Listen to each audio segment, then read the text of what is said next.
Before we get to today's episode, I want to tell you about a great new restaurant and bar place that we had a watch party a couple of weeks ago for LSU. The game was not great, but the food and drinks and the company there were, and that's Uncle Al's Cafe in Sunrise. Now, there's been an Uncle Al's Cafe for a while, a few miles away, but this is the new one. It's on the corner of Nob Hill and Sunset Strip in Sunrise. It's in the Doris Italian Market Shopping Center, and you should go there all the time, but I'm actually going to go out there this Thursday because they got great drink and food specials on Thursday for Thursday Night Football. Also have those specials for Sunday football all day long. So great beer specials, drink specials, food specials, and giveaways. They've got terrific food. They really have like the best wings that I've tasted in this area, but the fried pickles, the hamburgers, everything is great there. So go check them out. Uncle Al's Cafe in Sunrise. A couple of guys in our network always frequent the place. I know OJ McDuffie's in there all the time, Steve Goldstein. So definitely check it out. And come by on Thursday and come say hello. So Uncle Al's Cafe, Sunrise, Sunset Strip, and Nob Hill. And now, on with the episode. Welcome to the latest episode of the 5 Reasons Podcast. I'm Ethan Skolnick here, as always, with Chris Whittingham. Now that you found us, make sure that you hit the subscribe or follow button at your favorite podcast provider. You'll get all of our old episodes, including one that we just put up overnight about Dwayne Wade. It's been a little bit of busy 24 hours, which is why we're getting this one to you a little bit late. And you also get all of our new episodes as soon as they post if you turn on your notifications. Also, check out all of the other podcasts in our network. We have 12 other podcasts in the network. You can find those by typing in 5 Reasons Sports to your favorite podcast provider, and all of those podcasts will come up. We're also running spotlight pods over the weekend on this feed. This week we did one which was a combination of swings and misses with Craig Mish, and also Goldie on Ice, Steve Goldstein, with an interview of Sean Thornton. Okay, now there were 2 big things that happened on Sunday, Chris, and we prioritized one. I know I'm going to get a little bit of heat for that, no pun intended, because people think that I'm a Heat homer as opposed to the Dolphins. But we did feel like we needed to react to Dwayne Wade first. I mean, we both watched the game yesterday. You obviously were working it for WQAM. I watched it from beginning to end. I was working it, wrote 4 stories for Dolphin Maven, which is our new website. You should check that out. It's at maven.io/Dolphins. You can find a ton of free content there. We have no paywall, and we are credentialed with the Dolphins, just like all of the newspapers and radio stations in the market. So it's not that we were ignoring the Dolphins yesterday. We were excited about the Dolphins. I was fighting with people on Twitter about the Dolphins because Dolphin fans are ridiculously negative and seem to like being sad more than they like being happy. Yeah. And actually, I polled that, and I put that on a poll, and 53% of people agreed with that Dolphin fans are happier when the team loses because then they get to complain.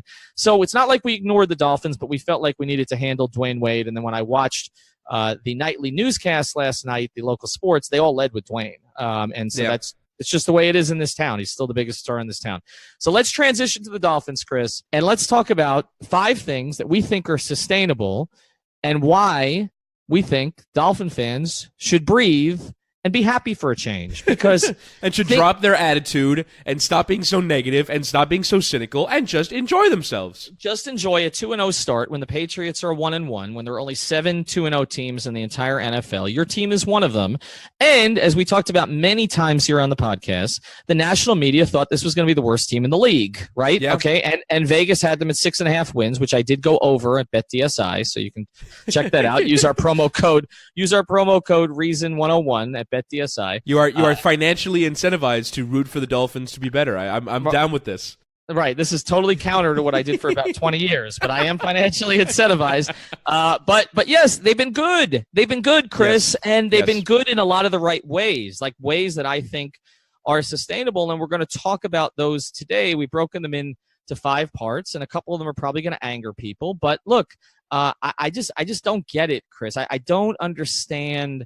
You know, when you've had so little success for so long, I understand being beaten down. I get that. Okay. My daughter yesterday, I put this on Instagram, told me she's 4.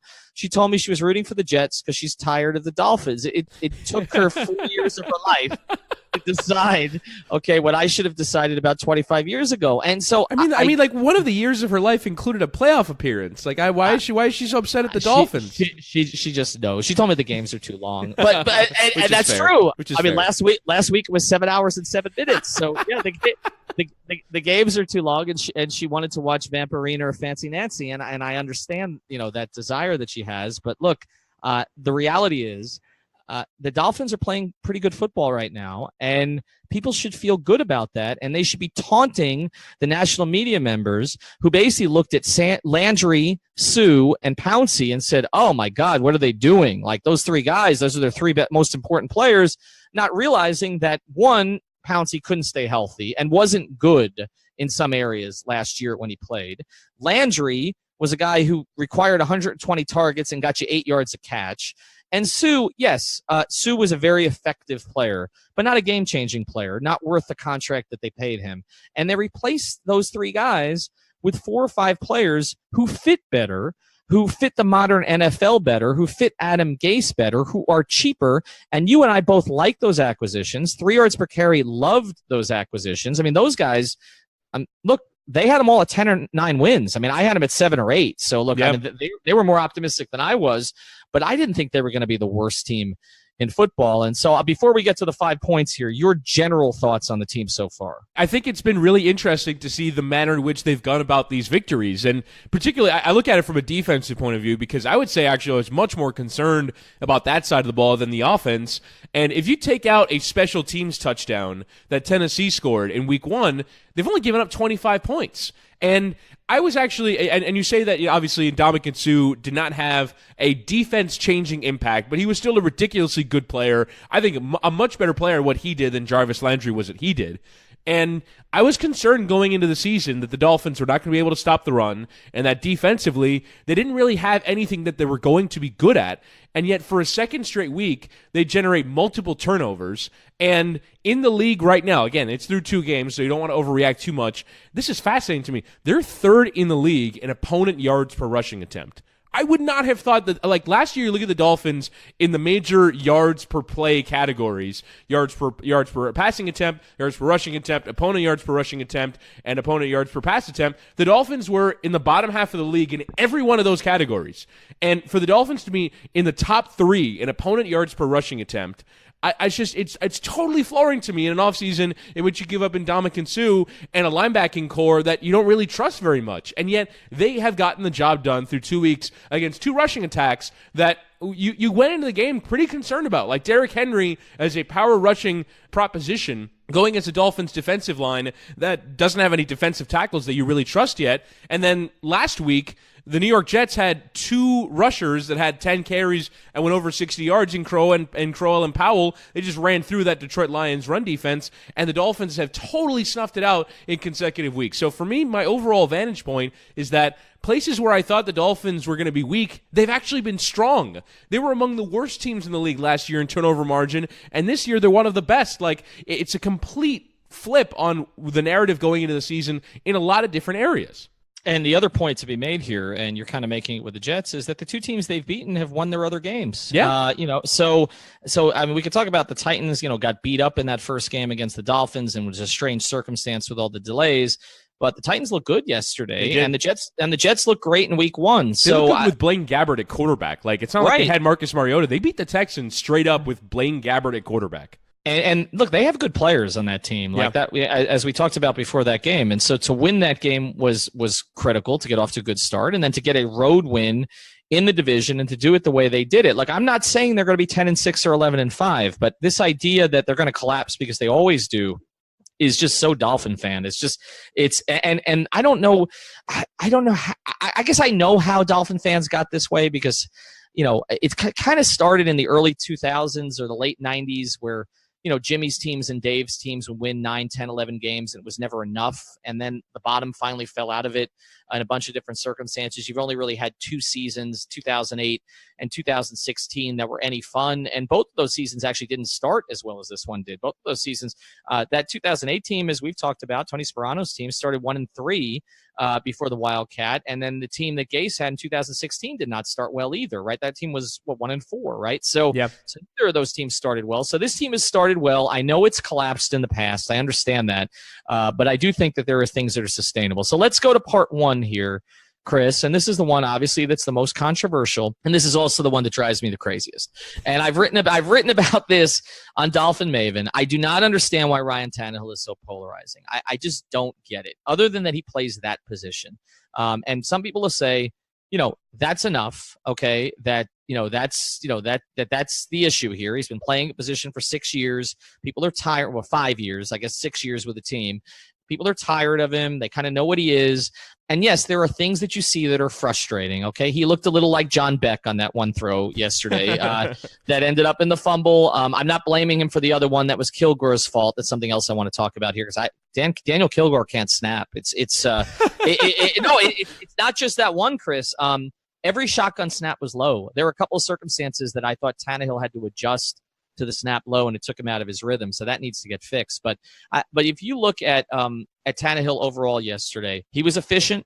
He had the fumble, but he didn't throw an interception. Yes, there were times that his pocket presence could have been better, and that has been my number one frustration with him through the years. That has not improved as much as you'd like, because I still don't think, even after all this time, that the position is instinctive for him. At times, he's never going to be Aaron Rodgers in that way. Okay, it's just not going to happen. But he doesn't beat you. See, that's the thing that I don't get about Dolphin fans, right? Like, okay, going back to Marino, and I'm not.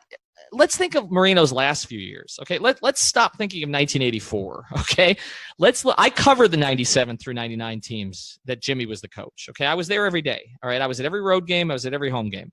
And Dan Marino beat you in some games, like beat the Dolphins, okay? Didn't beat the other team. He beat the Dolphins, like playoff game against New England where they were pointing to where he was going to throw. Every linebacker knew where he was going to throw, and there were automatic interceptions there, okay? So even the last years of Marino were not great, okay? Look back at the numbers. He's, in my view, the greatest passer of all time, but you're thinking about pre-Achilles Marino, not post-Achilles Marino, okay? So then you get Jay Fiedler. I was the biggest Jay Fiedler homer around, probably because I had Thanksgiving at his house once. But that's I was, and his grandmother liked me because Jewish grandmothers tend to. So that was, I had a relationship with Jay, and so I maybe supported him maybe more so at times than I should have. But I also supported him because every time they tried to replace him, the guys I respected in that locker room, guys like Zach Thomas and Pat Surtain and Jason Taylor and Sam Madison, would go to the coach and say, don't replace him. That happened over and over and over again. Okay, so I was more of a believer in Jay than maybe the average fan was. But the reality is Jay beat you in some games, right? There against the Jets, okay? Pick sixes to the house. Okay, remember some of those? Yeah. Those happened a lot. And Jay beat you less than any other quarterback since Marino, other than Pennington, the 1 year of Pennington. But the rest of it, okay, and maybe Farrat. Farrat wasn't bad that 1 year, but the rest of it, Dante Culpepper, Joey Harrington, Cleo Lemon, AJ Feely, okay. Aforementioned John Beck. Chad Henne, Ray Lucas. Okay, Ray Lucas, 2-4 Ray Lucas when he replaced Jay in 2002. Okay, so Tannehill doesn't do that. Like, how many games have we come out of, Chris, where we've been like, wow, they win that game if Tannehill doesn't throw that ridiculous interception? It hasn't happened that often. It really hasn't. And so that's why I don't get why he's this polarizing. To me, yesterday, he was fine. He was a B. He was a B minus. There were throws he could have made. He missed the deep one to Wilson, which really could have finished things. Obviously, he made the one last week, the Stills.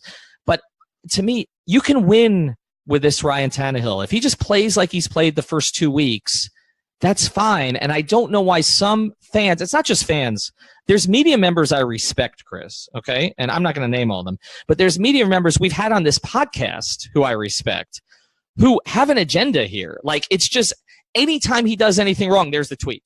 It's just immediately. Yep. And everything else that he does is completely ignored.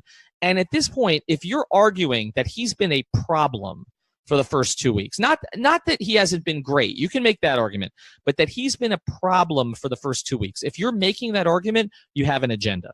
You have an agenda. You're not evaluating this. You have to step back, okay, and look at it in full context and say, am I being real here, or am I just basically baiting for clicks and for listeners? Because I feel like that's what's happening a little bit right now. I get that vantage point. I don't think he was particularly good yesterday, but I feel like that's almost the point. I think the point is that the Dolphins can now win even with kind of what's been a fairly typical road performance from Tannehill. You saw those first 3-4 series. They struggled to move the ball, and the game plan was hyper-conservative. I think I mentioned the turnovers earlier and how the Dolphins are now leading again in the turnover margin. They forced three yesterday, and I don't believe they gave up. They gave up the ones on the mishandled snaps with Kilgore. But I don't think that. And then there was also kind of the missed throw, you said earlier, the John Beck, was it the Garo Upremian kind of throw that kind of Tannehill whiffed on? But in general, the game plan yesterday was, Ryan Tannehill, don't turn the ball over. Like, you threw 2 last week. We can't have that happen again. So it was a hyper-conservative game plan.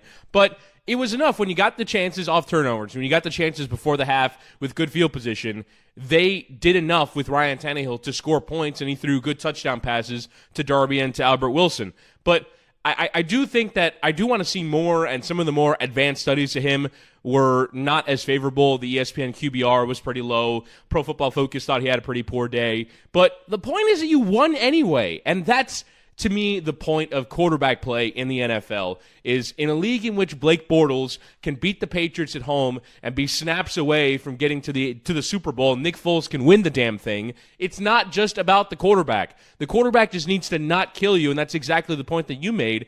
Tannehill doesn't kill you. He went 17 of 23 for 168 yards and 2 touchdowns.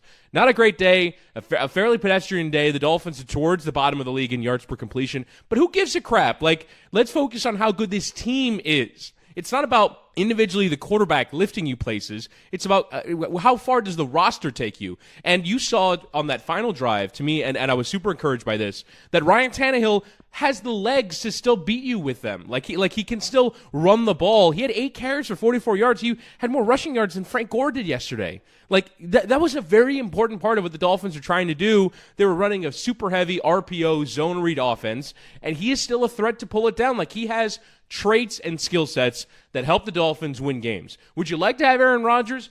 Absolutely. Like, you would love to have a guy who rises above everything, that can be injured and get a draw off one of the best teams in the league at home. That would be fantastic if you had a quarterback that can pull you from 20-3 down or 20-0 down and beat a good Chicago team in a primetime game. That would be fantastic. The Dolphins don't have that guy. So unless you think that the Dolphins should totally blow things up, and I know people that do, and fine. Like, maybe the Dolphins should blow things up and go and find a quarterback, but they're 2-0, and Ryan Tannehill's done a totally fine job so far, and I feel like he's going to get better as the season goes on because he generally does not start seasons well. So I feel like this is going to get better, and Ryan Tannehill's fine. He's fine. Like, when you say polarizing, like, I don't get it anymore. Like, he's 30 years old. This is who he is. He's not going to get much better or much worse. So what are we arguing about? Are you arguing that Ryan Tannehill can become a franchise quarterback? Like, no, he's not going to be that. He's not going to be totally change the whole dynamic of your offense and totally, take the team on his back and take you to the Super Bowl. Like, that's not Ryan Tannehill. So what are we arguing about? Well, we're arguing to argue. I mean, that's what a lot of people are doing right now. I mean, some people are just so dead set on their position with him that they're not going to move off of it. And look, I mean, we have this in our politics right now too, and I feel like this is bled over. I don't know if sports is bled over into politics or politics is bled over into sports, but I mean, that's where we are. I mean, people get dead set on their position and then they're just going to focus. I mean, again, there are some people I follow on Twitter who are not media members, but they very closely follow the team. And like, as soon as he makes an overthrow, they have a video up. Like, it's up immediately. It's just, and it's just, I mean, are you, here's my whole thing. You get a lot of heat from people on our network for the way that you watch the Heat. Okay. Like, not enjoying it. And I just feel like that's what Dolphins fans are doing now. Like, they're not enjoying it. They're just waiting for him to make a mistake so they can say, oh, he made a mistake. Or they're waiting for him to make a great play so that they can justify their argument against the people who are, so virulent on the other side. Like, I don't get it. Like you said, he's fine. He's fine. I have him, so I did this polling on Twitter. People had him, sort of not as good as, in some cases, Derek Carr, kind of around there, around Stafford, maybe. Stafford's more inconsistent than Tannehill, actually. Like, Stafford has better games than Tannehill has, but he also has much worse games. Like, you're going to get more of a roller coaster with Stafford. Like, to me, he's somewhere between 12 and 16. Like that's where he is. It's probably where he's going to stay. And I think what we've seen from Nick Foles the first couple of weeks here, and part of that is because Philadelphia's receiver situation is a disaster right now. But what we've seen from Nick Foles is like he wasn't a top 12 to 16 quarterback last year. He just played like one in the playoffs. But he's really not. Like he's had other opportunities, to play in other places like the Rams, and it hasn't worked out. And so, like you said, if you can win with Nick Foles getting hot with a really good team around him, you can win with Ryan Tannehill being relatively hot with the kind of team that they've finally put around him that I think makes sense. And we're going to touch on more of that here as we go forward. And the second piece of this is the defense, because if the defense is good, like if this is sustainable, then yeah, Ryan Tannehill's good enough. Like if they're going to play defense the way they played in the first 2 weeks, and particularly with the combination of things that they're doing. So the two strengths of this team, I think offense, defense, or otherwise, are their secondary and their pass rush. Like to me, those are the two things that I look at and I'm like, yeah, like they have something going there. And we talked about the first game, they really didn't get a ton of pressure. This game they did. They got 3 sacks. They were in Darnold's face a lot. They didn't have to bring extra blitzers. And when you can combine a pass rush like they've had, and most of it's been Robert Quinn, actually, okay, and we're talking about the new guys, but when you combine a pass rush that they have with what looked like 2 pretty damn good cornerbacks on the outside. And again, credit to Chris Kaufman for this, because our guy CK Parrott over 3 yards per carry was pushing this 2 months ago, okay, when, let's be honest, the beat guys down here were saying this wasn't going to happen. This wasn't an option. He was pushing this 2 months ago that Bobby McCain could be the boundary corner, because Bobby McCain had been really good as a boundary corner last year.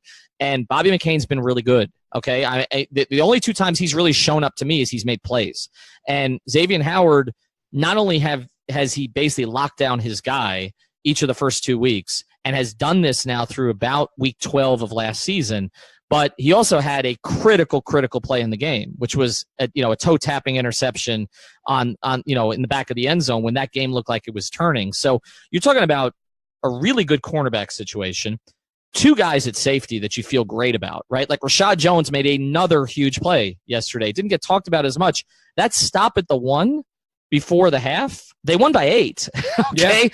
Yeah. And the Jets were getting the ball coming out of the half. So if Rashad Jones doesn't make that play, that game looks different, and that comes after a 2 interception plus a tackle for a loss game against the Titans. So your 2 safeties look like they're terrific. Minka, our guy, Uptown Report, Alfredo Arteaga at 3 yards per carry, put this out yesterday. This was as of the 3rd quarter that the Jets had tested Minka Fitzpatrick for 100 air yards to that point, and he had not allowed a completion to that stage. Wow. So they tested him, and it did not work. And that came after the first week where Chris Kaufman had him, I think the rating was 4th in the entire league in terms of yards allowed per play. So you're talking about 2 safeties that look like they could be elite right from the very start, 2 corners who are playing at an elite level, a pass rusher in Robert Quinn, who is the real deal. That's the best 4th-round pick the Dolphins have spent in a long time. Okay, a long time. And Cameron Wake hasn't even really gotten going yet, okay, on the other side. And this tells you how negative the narrative is on the Dolphins. Some clown, I can't remember who it is, okay, but it is somebody I follow, because usually I don't call him a clown because he does some actual film study. But his first thing that he came up with after the game yesterday was the Dolphins drafted Charles Harris in the 1st round, and he's their 4th or 5th defensive end. Who gives a flying bleep? I mean, seriously, if you're going to complain about a 1st-round pick not playing yesterday, complain about Devontae Parker. That's a whole nother issue. But like Charles Harris, the reason he's not playing, I don't know if it's because he's not good. They have Robert Quinn, who's been a double-digit sack guy. Cameron Wake, who's been consistently a double-digit sack guy. They're paying Andre Branch a lot of money, and he's been resurgent, and they want to get William Hayes on the field as much as possible. That's why Charles Harris is not playing. To focus on that is ridiculous. And Charles Harris had a sack yesterday that was negated by a defensive holding. Right. It's not like he hasn't, made at least a couple of flashing signs.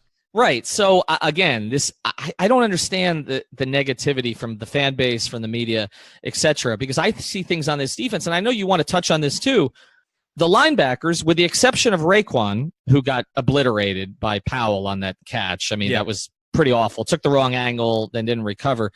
But the linebacking play has been fine, and Kiko in particular has been really good. Yeah, and for me, the entirety of that defense, and you kind of went through all of it, you mentioned the importance of the way that the Dolphins got that stop on Herndon right before halftime, but I would also say that the interception that they got right after Tannehill turns the ball over deep in your own territory, and then Xavier Howard gets an interception in the back of the end zone, like, those turnovers came up in important times. And for me, you look at the box score, and it does kind of highlight how important watching the game is, because I see Sam Darnold's stat line, 25 of 41 for 334 yards and a touchdown. That's not the game that I saw, and I think that you have to understand the scenario that the Jets are behind 20-0 at halftime, and they're going to air it out, and they're going to get some yards because the Dolphins were kind of playing a bit loose, but in general, the pass defense was phenomenal. The pass rush was phenomenal, and it's something that it's really hard to get quarterbacks to have kind of reduced completion percentage just because of the way that offenses work now.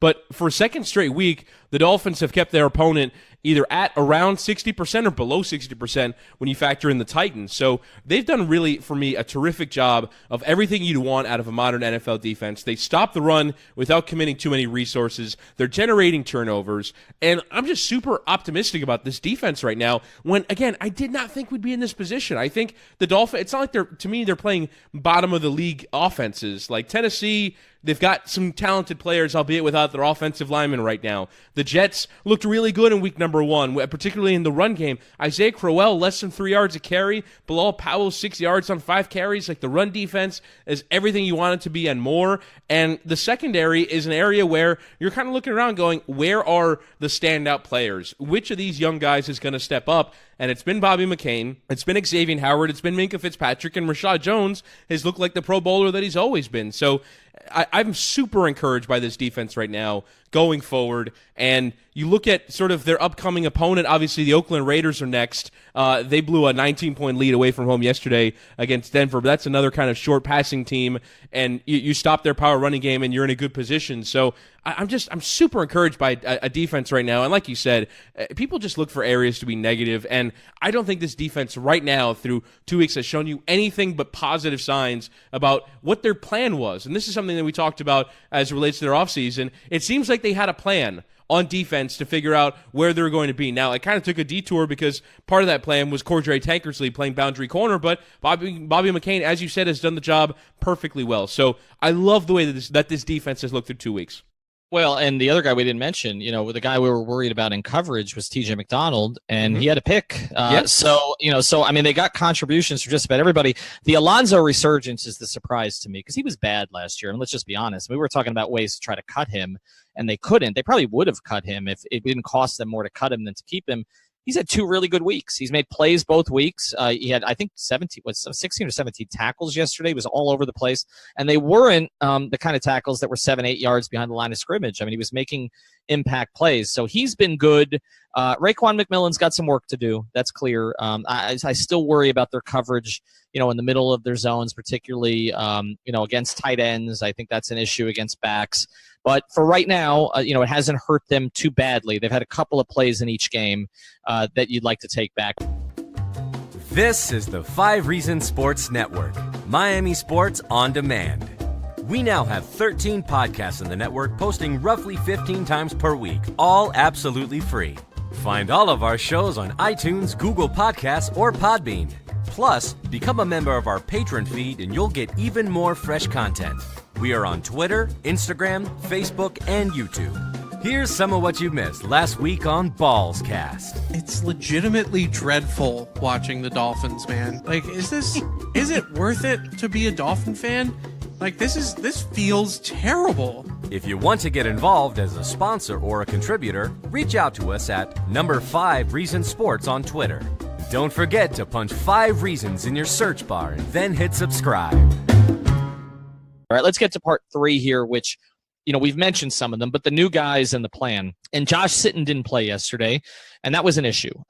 It was an issue. Yeah. Now, some of our guys, 3 yards per carry, thought it might not be as much, but it was. Ted Larson, the middle of the pressure yesterday of Tannehill came up the middle. And that is problematic for a quarterback because it takes away his ability to step up. Now, thankfully for the Dolphins, Tannehill was able to get out and make some plays, also on some design boots. So they did have a counter to it, but that will be a problem if they don't fix the left guard situation. So the Sitton injury, it takes a little bit away from the offseason because it's not their fault, okay? And that's the other thing. There were some media guys who were blaming them for the Sitton injury because he'd had previous ankle problems. Like, okay, but he didn't hurt his ankle. He hurt his shoulder. Yeah. And, you went out and addressed the position that you needed to address, and you got the best player who was available. You didn't overpay that much. I, again, don't have a problem with that. But even taking Sitton out of it, the other 4 core guys that they picked up this offseason have all made an impact in the first 2 games. Albert Wilson, they used him out of the Wildcat. He had a touchdown, which was the kind of play, honestly, Chris, that Jarvis Landry probably wouldn't have made. Right. That was a play that was made with quickness and space. And that's what he gives them, Wilson gives them, that Landry didn't necessarily give them. So I'm not saying that's an upgrade. I'm just saying that, look, there are things that Landry does that he's not going to be able to do. But there are things he does that Landry couldn't do. And when you're talking about less than half the price, that worked out pretty well. So that's 1. 2, Amendola. Tannehill nearly got him killed. Okay, but he did make the catch in the center of the defense, and he got up and he kept playing. And he has shown you why he's been trusted by big-time quarterbacks, because he will make that type of play for you, and I just think he's good to have in that room. Robert Quinn, we've talked about him. I think he's been, with Rashad Jones, one of the 2 best players on the defense so far. I think Fitzpatrick and Xavier and Howard are right there with him, but Quinn's been terrific. And he's given you what you have not had opposite Wake since Vernon left, which is, a legitimate pass rusher on the other side. Not someone we're going to reward because he had 5 sacks like Andre Branch, but somebody who can get you a dozen and can give you consistent pressure. So he's been great. And the other guy made the play of the game, in my opinion. I mean, Frank Gore, someone, not only is he 4th now all-time in rushing, which is amazing. I sat across from him, Chris, when he was 20 years old, playing at UM, coming off major knee surgery. Mother was dying of cancer, okay? Grew up in a single home. Frank, if you don't know, has had reading problems his whole life, okay? He was taking extra tutoring just to get by at UM. He was playing in a backfield with, I believe, McGahee and Portis, right? So 2 guys who ended up having elite NFL careers. By the way, the Canes now have 5 of the top 41 rushing yard guys in NFL history. That's crazy. Those 3 guys, Edgerrin James and O.J. Anderson. So they've got 5 of the top 41 ever. And Frank Gore, after all of that, is 4th all-time in rushing. 4th. Beloved by his teammates. And the other thing you see is why they got him yesterday, because he makes a play. That pass by Tannehill was not a good throw, and Tannehill would have been getting killed for that throw. And part of it was, again, the snap from Kilgore was low, but the throw from Tannehill was low, and Gore not only picks it, but picks up the necessary yardage on a 3rd and 19 to basically kill the game. And if you look at how many backs they've gone through, complimentary backs, feature backs, whatever, to try to kill a game, and Frank Gore did it for them. He did it for them differently than you would have expected, but he did it for them. And so all 4 of their acquisitions, and you and I have both been hard on Mike Tannenbaum. Okay, we did a podcast before their offseason acquisitions about, is this really the right guy? But the reality is Tannenbaum and Greer, so far, the returns are like an A, okay? Yeah. on what they did this offseason. When you're getting major contributions from those 4 guys, not even including Sitton, again, Kilgore is starting at center, so needs to get better, but he's starting at center. But the other 4 guys have been really big for them, and they deserve credit for that. And we talk all the time as well about the Miami Heat and the long-term contracts they gave out that now look bad for them. And part of the reason why is because you can still get that sort of improvement to where, okay, at least you feel better about the contract that you gave out as opposed to it kind of being an unredeemable and totally unfixable situation. And then I would say one of the worst moves that he made so far was the Kiko Alonso extension, when I'm not sure there were teams banging down the doors to give him the money that the Dolphins gave him. And Kiko Alonso goes out and delivers a performance that you feel really good about yesterday and kind of helped win you the game and led the team in tackles and put in a really good shift for a team. And I think now he's playing in his right position, and it's clearly looking like it. So it's not just about the new acquisitions, it's about old acquisitions kind of turning good. You look as well at the number of draft picks that have made an impact, Tannenbaum draft picks that have made an impact. You look at Devon Godchow, Jerome Baker played some yesterday, has kind of been in and out of the lineup and had some questions about him, but he obviously makes an impact. Kenyon Drake making an impact. Jakeem Grant as well, again, continuing to be an important part of the receiving game. Like, draft picks making impacts, new acquisitions making impacts, and I again go back to that run defense. You can kind of criticize the Dolphins for basically going with the familiar. I think Adam Gase has done some of that on offense, bringing in Jay Cutler, bringing in Julius Thomas, that it's say, okay, these are players that you've worked with before. But one of the situations in which it's worked is they brought a new defensive line coach, Chris Kocurek, and he's someone who comes from Detroit. And he brought in Akeem Spence, who played for him in Detroit, and you'd figure, okay, you're pairing a D-line coach and a D-tackle. This better work because you're kind of relying on prior experience, and it has worked. Akeem Spence has played a lot for the Dolphins on the interior of that defensive line, and as I've talked about a bunch, they're stopping the run very well. So, like you said, every move that they've made has absolutely panned out, except for the sit-and-one, and again, that's kind of out of your purview. Yes, you're signing an offensive lineman in his early to mid-30s, and that can blow up in your face, and it did blow up in their face. But other than that, even beyond just sort of necessarily picking out these new players, who would you say right now isn't pulling their weight for the Dolphins? Like maybe Kilgore, as you mentioned, with his poor snapping, but it just doesn't seem like there are a lot of Dolphins right now that are playing poorly. Or you're saying in that area, the Dolphins don't have the requisite amount of talent. It seems like everywhere they're well stocked, both with frontline starters and a little bit of depth. Maybe not the greatest depth, but a little bit of depth to where you can survive a couple of injuries. So I would say there isn't an area in the team right now where you're not getting good pass rush. You're not getting decent linebacker play, good corner play, good safety play. The offensive line, I thought, had kind of a little bit of a nightmare yesterday, but the Jets can do that to you. And I thought Ryan Tannehill didn't help them out with how long he was taking to throw the ball. The running game looks solid. The receiving game and the number of options that they have, like just sort of area to area on the team, there doesn't feel like there are many weak links right now. And that is a full credit to this front office, where I would say the Dolphins have had more than one, and in a couple of cases, 3 and 4 weak links on a given unit. And I feel like it's a massive upgrade. I would just say in that area, to me, football is a weak link sport, and the Dolphins don't seem to have many right now. They don't, and it's not just that they don't have Pouncey, Sue, or Landry, but they don't have Devontae Parker either. And let's not forget that, because he was supposed to be a big part of this. He was supposed to be their number one receiver, and it's just apparent at this stage that that's not going to happen. And we talked about it on the pod last week, but look, he practiced all week, right? And then didn't dress. And so that strikes me as more role and performance than it does strike me as injury. And I know, our guy Chris Chambers, went out on Twitter after I tweeted that yesterday and kind of supported Devontae. And I know there were some issues there, and Devontae got upset about Chris calling him the third best receiver on the team. And Chris said, look, broken fingers can be difficult to come back from. And he talked about his, which I remember. It took him some time to come back. But he did practice all week. So what was he practicing all week for and then not playing, except the team felt that they didn't need him this week? So they basically moved on from him. And you've talked about that many times about how they had a plan for that this offseason. But their 2 starting receivers last year were supposed to be Landry and Parker. They don't have either of them. And their receiving core looks better. Yeah, it looks better, and they didn't really get Kenny Stills involved yesterday either. But you mentioned Grant, and you look at the targets. That's the big thing to me. Is at the half yesterday, they had 3 guys with 3 targets and 3 guys with 2 targets, and Gesicki wasn't even one of them, and Parker wasn't dressed. So that to me is the kind of diversity that you were looking for in this offense, and they're getting it. And so I do think the front office... And it was, for me, it was always why that idea that Jarvis Landry not being there to be a reliable pass catcher on his zillion targets, like, how are you going to replace him? Well, you replace him by just throwing the ball to other people and in other places. Like, it's going to go to somewhere. It's not like pass attempts are going to vanish because Jarvis Landry left. Like, you're going to throw the ball to somebody, and in all likelihood they're going to make that play. And that's what the Dolphins' plan was, and why you're not giving $80 million to a guy who got you 9 yards per catch. Like, you're just not. No, you're not. All right, so let's move on to the next part of this. The other thing that was promising, part 4 here, I've mentioned it a little bit, was that they killed off the game.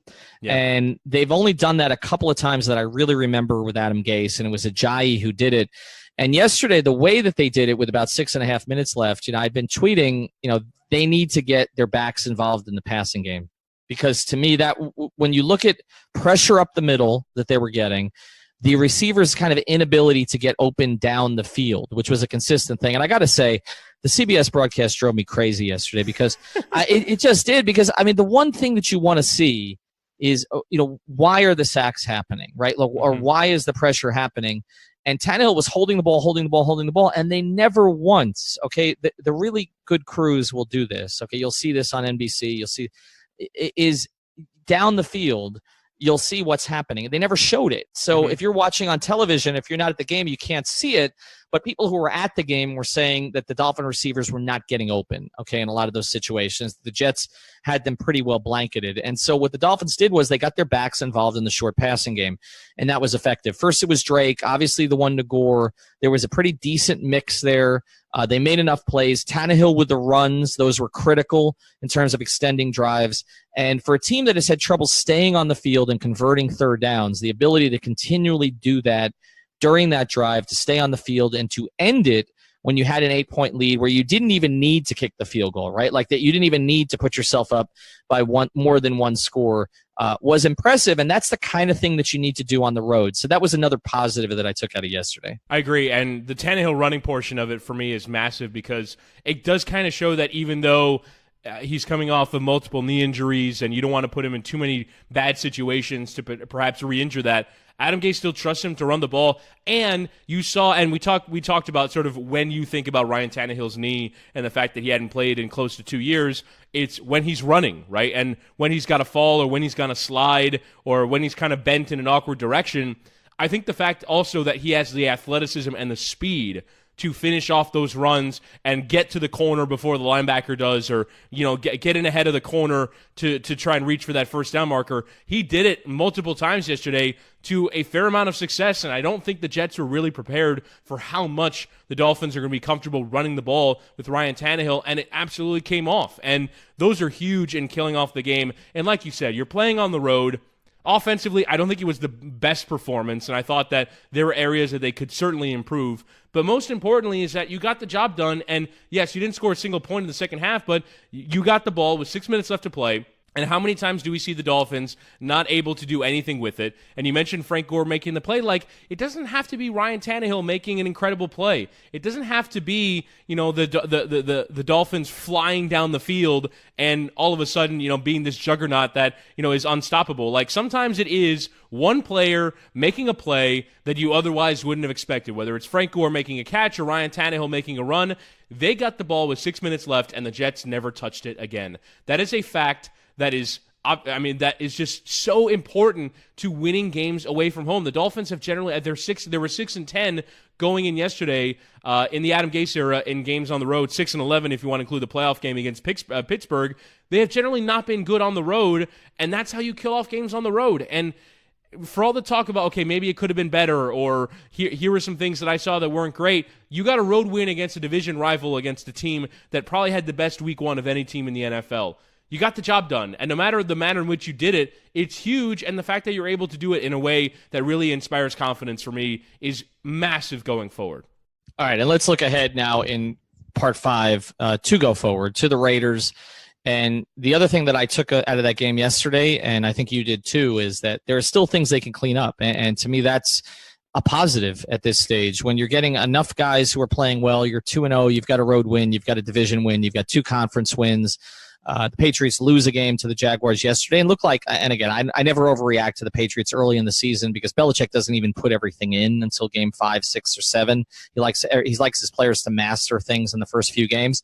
And I believe they'll get a receiver somewhere, which will help them. And they're getting Edelman back in week 5. Gronk is healthy. The Patriots will be fine. But the reality is they're 1-1 and you're 2-0. And at least you're positioned now to make this thing interesting in week 4, which, by the way, we're having a Texas Roadhouse watch party on September 30th for Dolphins Patriots. So come out for that because who knows, the Patriots might be chasing the Dolphins for first place. Took a gamble on that. It's certainly it's come off well, huh? Yeah, that was that worked out all right? So we're doing one September 30th at Texas Roadhouse in Miramar, one of our sponsors, so definitely check that out. But the thing I take out of this is they're not playing at peak level offensively yet. I think there's more they can get to. I think there are more ways they can use Stills. I would like to see Drake get even more touches than he's getting currently. I still feel like Adam Gase is reluctant to run the ball with the lead. I don't understand it. The 3rd and 1, that they threw on, and Ryan ends up throwing across the field. Like, Coach Case doesn't need to show the world how smart he is all the time, right? Like, if they go 10-6 with this roster, people are going to say he's smart. Like, the third and one throw is just not necessary there. You've got Gore and Drake, okay? That you don't need a drop back and that kind of throw. But there's more they can get to, and that's one of the positives that I took out of this. And so, getting back to our original point here on the pod, Chris, I'm not saying that they're going to be 10-6 or 11-5. I just say that there looks like there's a direction now. I kind of get it. I see where they're going. I haven't felt that way about this team in a while. And so it's good. And I think if they can look, Cameron Wake hasn't had a game yet, right? Like, that's probably coming. I still think that's in him. I still believe that we're looking, there's going to be a Drake 120-yard game in there somewhere. So I look, Gesicki, right? Like, haven't seen much from him. Has not been utilized at all. I mean, who would have guessed the first touchdown from a tight end for the Dolphins this year would have been A.J. Derby and not Gesicki? Mm-hmm. So there's more that they can get to. They've got a winnable game coming up here this week. The Raiders are not great. We know that. They have obviously a pretty good quarterback, but a lot of the pieces around that team appears to be a bit of a mess between it's West Coast going east to play, which is always at 1 o'clock. At 1 o'clock, and what's going to be hot. It's going to be hot, and the Raiders are going to be wearing black. And I would say right now that represents the biggest home field advantage in the league. So I think that's good. So, I mean, we're going to get onto the Canes here in a second, but just final thoughts on this before we move on to the Hurricanes and their weekend. Yeah, I would say, after the Raiders game, it gets pretty tough. You're at the Patriots and you're at the Bengals, but then you've got home games with the Bears and the Lions. And for me, I'm just so pleased that through 2 games, you really don't go into any game except for, I would say, at New England is going to be damn hard, at Green Bay is going to be damn hard, at Minnesota is going to be damn hard, but we knew that before the season. I would say every other game, you go in feeling like you have a chance. Yeah, Cincinnati's good, but you don't feel like they're going to totally destroy you. Like, maybe, there was some fear that this would be one of the 3 worst teams in the league. They are not, and I would also say this, that even though they're 2-0, I would say there is usually a team every year that feels like they're doing it, but maybe it's going to be a fluke. Like, maybe Tampa Bay and Ryan Fitzpatrick is not going to continue long into the future. Obviously, the Bucs fans have the same hope that the Dolphins fans do, but I don't feel like what's happened so far has been a fluke. The defense that they've played has not been a fluke. The way in which they've scored points and moved the ball has not been a fluke. And I would say that generally going forward, this is not a bad football team. This is a team that will compete in almost every game they play in this year. And I would say that's more than you might have been able to expect at the start of the season. So I would just say generally hugely encouraged. Okay, so let's get to the next piece of this. By the way, Ryan Fitzpatrick is Chris Anderson if Chris Anderson went to Harvard. Basically, that's who he is. Certainly the volume of his beard is. Yeah, I mean, he's reminding me a lot of him. Josh Darrow here, host of the 5 Rings podcast, where it's always a Canes thing on the 5 Reasons Sports Network. What are we about? Pretty easy. I want to tell stories, and I want to share the journey for the players and coaches, past and present, affiliated with the University of Miami. Take Manny Diaz. He grew up in Miami. He grew up going to the Orange Bowl. It was, it was all those 1980s teams. That's where it all started for me, and just the style of play, and really it really took hold when Jimmy Johnson was here, and sitting there in the Orange Bowl in '86 when we were whipping Oklahoma, and just just speed and then violence. You know what I mean? We're not only Nebraska was a changing of college football. It's those kind of memories we want to share with you. Listen, subscribe, rate, review. We appreciate the support. The 5 Rings podcast, where it's always a Canes thing, and we're always a part of the 5 Reasons Sports Network. So this was a pretty great sports weekend down here in South Florida, like the first good one I can remember in a while. Wade comes back, the Dolphins win, FAU wins, FIU wins, FSU looks pathetic again. I know there's Knowles fans, including our friend Missy Buck Iglesias, who's part of our network, who does our social media, who's a big Knowles fan. So I apologize for that, but they're probably the 7th best team in the state right now, somewhere beneath UCF, USF, FAU, and FIU, I think, at this stage. But so it was a really good weekend for South Florida sports, but also because the Canes won. They won a road game, and they won a road game that you thought would be a very difficult game. I believe you took the points with Toledo. I did, yes. Points. although I still lost my teaser because Oklahoma didn't cover. But anyway, I keep losing teasers that way on BetDSI. But you're just your general thoughts here real quick on the Canes as we kind of move forward to what appears to be a pretty easy stretch. No offense to FIU, no offense to Butch, but a relatively easy stretch of their schedule. Yeah, and I would say no. North Carolina and FSU definitely fit into that portion of easy schedule. If the Hurricanes don't, I understand it's a rivalry game, and kind of like last year where it was, you thought that Miami had a good chance to win, but even Florida State with its true freshman backup quarterback gave you a game and maybe even could have beaten you. I just think that right now the way that Miami is playing, they should be mowing through their schedule until they get to BC away from home towards the end of October. BC's actually off to a really good start. I think it's going to be a really tough game, but I think you saw a few things in the Miami game. Number one, we talked about this a lot. You remember a couple of years ago when they played Appalachian State away from home, and it was the biggest game there too. And it was, why are the Hurricanes playing these kind of mid-major teams away from home? Are they in that kind of desperate need of money? I kind of like those games where you're the biggest show in town and no one can get a ticket, and it's holy crap, the Hurricanes are in town. It kind of gives you that sense of that inflated sense of self, and I think gives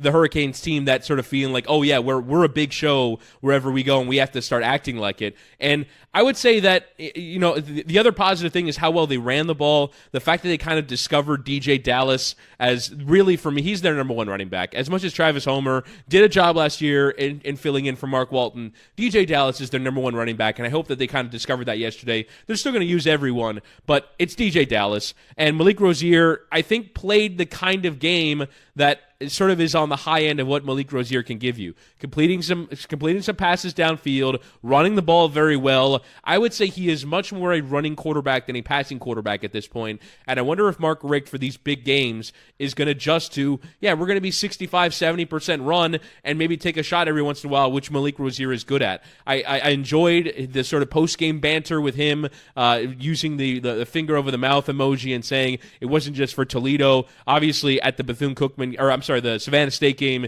he was well booed, like loudly and strongly booed at the game, and I think Hurricane fans are about done with him, but I think beating these mid-major teams away from home where you kind of go into the game, and Toledo had some good advanced metrics, and I noted that on Twitter, and they gave you a good game last year, and you're building. I thought this would be a close game. No, if you're a decent college football team, you beat the crap out of a team from the MAC. And they did it, and even when Toledo made their way back into the game after halftime, after Miami led by 21-0, you never felt like Miami was in any danger of that game being competitive because they just didn't let them move the ball nearly at all, particularly on the ground, which was clearly the emphasis of their offense. If you're a team the status of Miami, you go on the road and you beat the crap out of a team like Toledo, and they did. They never gave them a chance on both sides of the ball. They ran the ball down their throats. Malik Rozier was very good on the ground, and I would say now you kind of have outlined the game plan of what it's going to look like at its best. Now, are you going to be able to run the ball on LSU, who clearly has an amazing defense?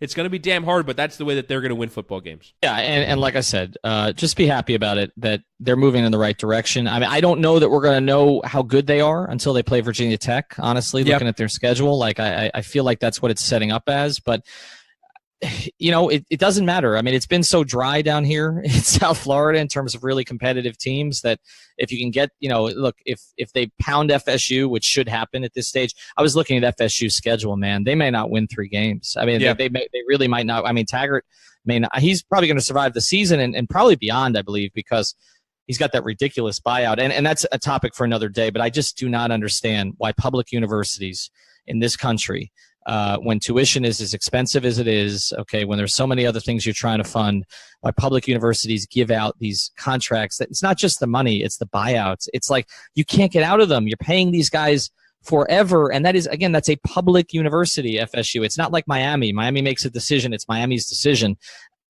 I mean, Willie Taggart, they're stuck with him now for, I think, at least 2 years because you cannot justify paying him what is $20 million, whatever it is, to go away. Like that's you just can't do that with all the resources you're trying to devote to the university. So I don't know that we're going to find out how good Miami is against FSU, probably will against Virginia Tech, but it looks like both teams are going to be competitive for a little while, and that's a good thing. All right, we'll have these recaps every Monday. It'll be the first episode we put out most weeks. Also, later this week, we're going to talk to Wayne Ellington as Eric Reed, who's been on our podcast, calls him the man with the golden arm, will sit down with us, talk about basketball, three-point shooting, but also he's had a pretty interesting life, and Wayne's a great interview. So looking forward to that. We're going to talk to him, and then we will have a full presence. We got 6 people covering Heat Media Day next Monday. So we will be just about everywhere coming up. So check out our podcast, check out Dolphin Maven, check out HeatBeatMiami.com, and try to smile a little bit. We'll talk to you soon.